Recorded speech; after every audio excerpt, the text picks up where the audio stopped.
All right, today we're jumping right into one of the most intense, visceral, and let's be honest, shocking passages in the entire book of Psalms.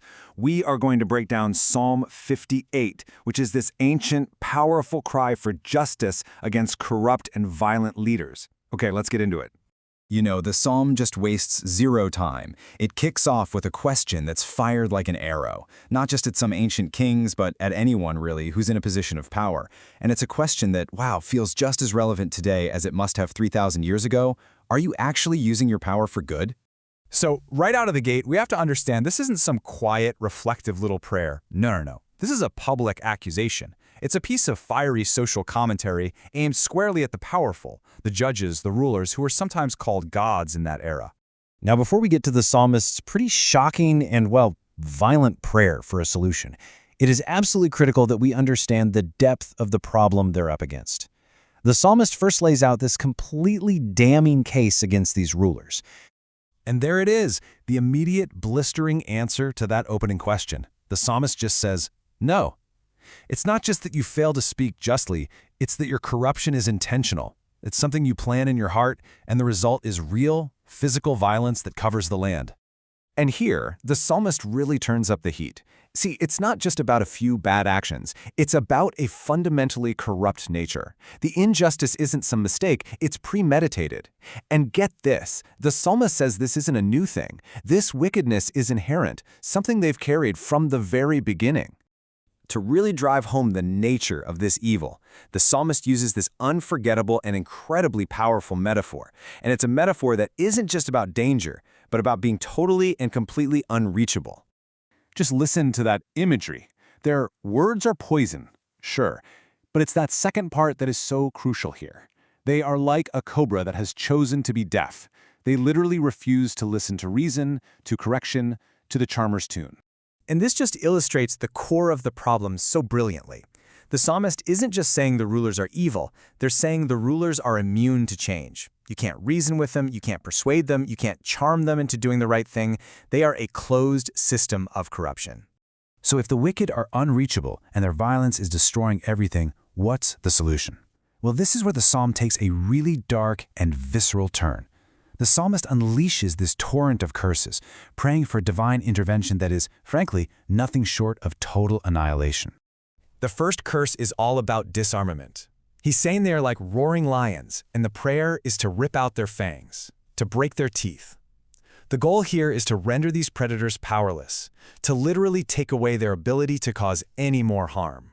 But the prayer just gets more intense. It's no longer just about making them harmless. It's about making them cease to exist entirely, to just disappear completely, like water you spill on the ground that you can never, ever gather back up. And then it gets even more graphic. This image is one of self-dissolution, of a creature that is destroyed simply by its own existence, leaving a trail of its own demise. It is a horrifying picture that just conveys the sheer desperation and rage of the person praying. So, what we've just witnessed, it actually has a name. This is called an imprecatory psalm. It's a recognized category of prayer in the Hebrew Bible. And while it's deeply uncomfortable for many of us to read today, it was a way for the oppressed to voice their rage and to hand over the act of vengeance to God, rather than taking it into their own hands. And now we arrive at the single most controversial and shocking verse in the entire psalm. This is a verse that forces us to confront the brutal reality of the justice that's being called for. There it is, an image of the righteous, the good guys, wading through the blood of their enemies and being glad about it.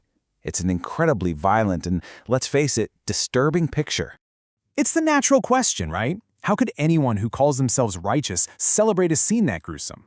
To understand this, we have to try to step into the worldview of the ancient text for a minute. So, the crucial point is this.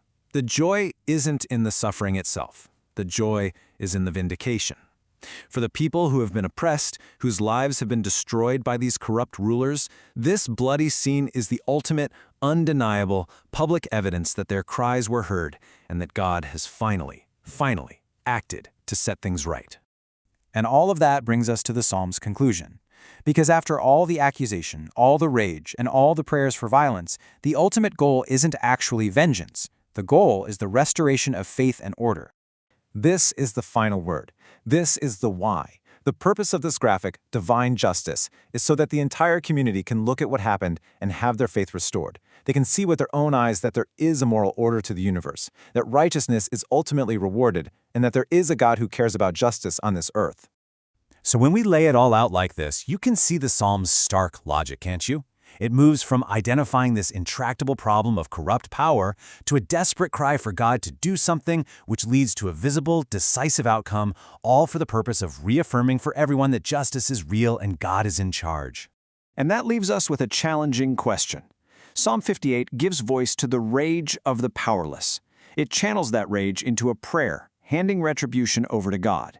But it forces us to ask, in our own lives, in our own world, when we see profound injustice, where is that line between a righteous demand for things to be made right and a simple, raw desire for revenge?